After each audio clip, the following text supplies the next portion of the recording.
aynu ka hormarnay ra-iisul wasaaraha xukuumadda Soomaaliya mudane Maxamed Xuseen Roble ayaa maanta gudoomiyay shirka golaha wasiirada waxaana looga hadlay arrimo xasaasi ah oo ku aadan xaaladda dalka iyo doorashooyinkii soo gabagaboobay. Shirka oo ahaa mid xasaasi ah ayaa waxa ugu horeyn lagu ansixiyay xeerka nidaamyada sharciga maareynta maaliyadda, hindisa sharciyeedka kalluumeysiga iyo siyaasadda maamulka howlaha hay'adaha samafalka ee Islaamiga ah.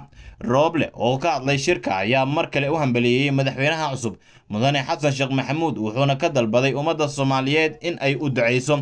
Sidoo kale ra-iisul wasaaraha ayaa u mahadceliyay madaxweynaha xilka ka sii degaya Maxamed Cabdullaahi Farmaajo isagoo war lama filaan ah ka soo saaray wada shaqayntoodii aadka u xumaatay dhawaanahan iyo dagaalkii cuslaa ee dhexmaray.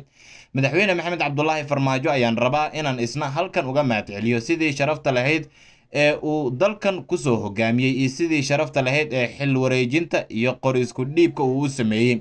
Waxa uu kale intaasi ku sii daray ra-iisul wasaaraha inay wada shaqayn wanaagsan soo dhex martay ayna kaliya ku kala aragti duwanaayeen arrimaha doorashooyinka soo dhamaaday. waxaan maanta shacabka Soomaaliyeed u sheegayaa wada shaqayn fiican iyo walaaltinimo wayna soo dhex martay. bini aadam ayaa la yaho ilka iyo carab ayaa dad isugu dhow way isqaniinaan. waana sheegaya madaxweynaha aad ayaan ula shaqaynayay laakiin dhibka Soomaaliya haysta waan sheegay milkiilaha soo maahan.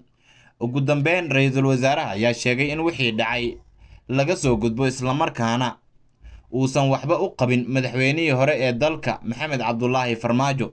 inaan u mahadceliyo ayaan rabaa si u fisahal ahna inaan u dhaho madaxweyne Maxamed Cabdullaahi Farmaajo wixii dhacay cafallahu cama salfa waana wada shaqaynay ayuu hadalkiisa ku sii daray ra-iisul wasaare Maxamed Xuseen Roble.